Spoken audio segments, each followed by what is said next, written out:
All right, now that we've discussed our capital budget, capital structure, and our networking capital, we're going to talk about our three forms of our business organization. In this video, I'm going to talk about the sole proprietorship and the partnership, since they're similar, and then we'll talk about corporations in a separate in the next video. Okay, so the first thing is sole proprietorships. Sole proprietorships are nice because, as you can see, when we look at the advantages of them, they're easy to start. If I wanted to start a consulting business, I go print off some business cards, print off some letterhead, and quite honestly, I could walk around and talk to folks and hand out my business cards and say, hey, I'm a business consultant. I can help you analyze or, help you take your business to the next level. They're the least regulated because there's really no paperwork. There's nothing involving the government or anything like that. It's a single owner. I get to keep all the income if I want. And the money that I keep that's my income, so it's only taxed once. Okay.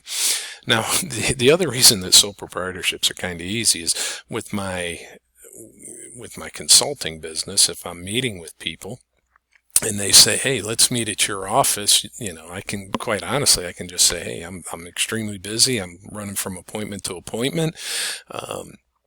I tell you what, can I either meet you at your office, or maybe we meet for lunch and maybe we meet at Panera Bread or something like that.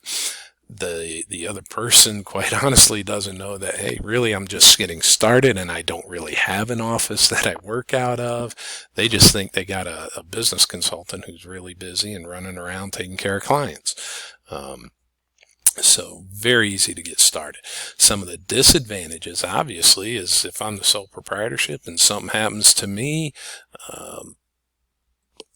have a heart attack or whatever, the business dies when I go.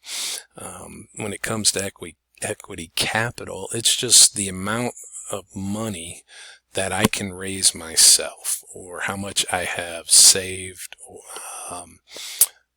So that limits the amount of money that I'm able to raise. The other thing, and this is probably the biggest disadvantage with the sole proprietorship, is the fact that you have unlimited liability. If something happens, everything I have is at risk. And quite honestly, it's difficult to sell ownership interest. If you want to sell it, it's your business. You're the only one.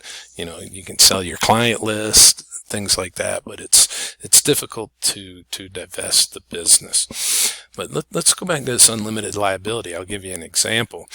I had a friend who had a landscaping business here, not locally, but within the state, and he was talking to me about wanting to grow the business.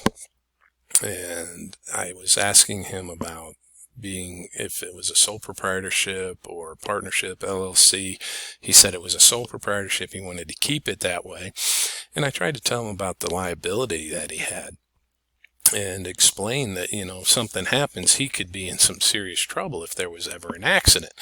And he wasn't too worried about it. He said he was small business, and that just wasn't a major concern of his. Well, a couple of years go by and he talks to me and he says, Brian, I want to know a little bit more about this, not being a sole proprietorship. What about an LLC? And I asked him, I said, what happened? Well, he had one of these large, high-powered, zero-turn professional mowers, obviously. And he was mowing one of his clients' yard, and there was a rock in the yard, and he hit the rock with his mower, and the mower shot the rock out, and it went to the neighbor's house. But not only did it go to the neighbor's house, it actually went through the exterior wall and the interior wall of the neighbor's house. Now, I don't know what the material was, but that kind of woke him up, because he realized, had somebody been there or had somebody been injured, he would have lost everything. So you really need to be careful when you're talking about sole proprietorships. I know they're easy to do. They're easy to start. A lot of times it starts like, hey, this is a small business. It's just something I'm doing on the side. I'm making money. I'm having fun with it. And you don't realize how big it gets, or if it happens quickly, until it's too late and you're still in that sole proprietorship form of business. Now, let's talk about partnerships. Now, with partnerships, very similar to sole proprietorships, here there's maybe 2 or more owners. There's a little bit more capital involved, namely because you got 2 or 3 people involved, and your capital is pulling from just more sources. Again, they're relatively easy to start, and again, the income is taxed on a personal basis as personal income. Okay. What happens when they're easy to start, it starts kind of like, you and your buddy or you and your friend you have this idea to do something to earn some extra income. It kind of grows, and before you know it, you've got a large, full-blown business. When you look at the disadvantages, okay, you have unlimited liability again. Now, when we're talking about general partnerships are you're both involved, both of you, 2 or 3 people doing the same amount of work, equal work. If it is landscaping, you're both out there doing landscaping. You're both spreading the mulch, cutting the grass. One's cutting the grass, one's spreading mulch. Then one's, doing leaf blowing, one's doing edging or trimming or whatever. If it's a limited partnership, for instance, my friend that had the landscaping business, if it was a situation where, hey, I need capital to get started and I need help buying this mower, fine, I'll loan you the money, I'll buy a mower. So I give him $5,000 to buy the mower and he's off mowing the grass. Then I am a limited partner.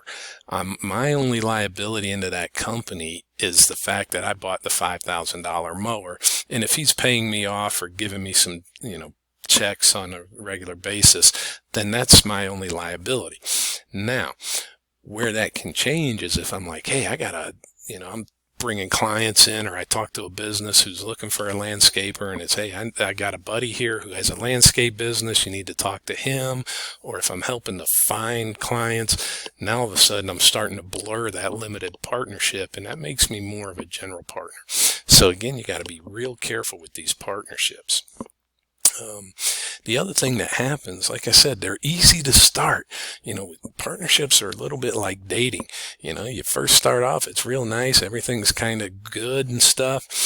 But as the partnership goes on, when you think about it, what happens to the partnership if somebody wants out, or somebody wants to or somebody dies?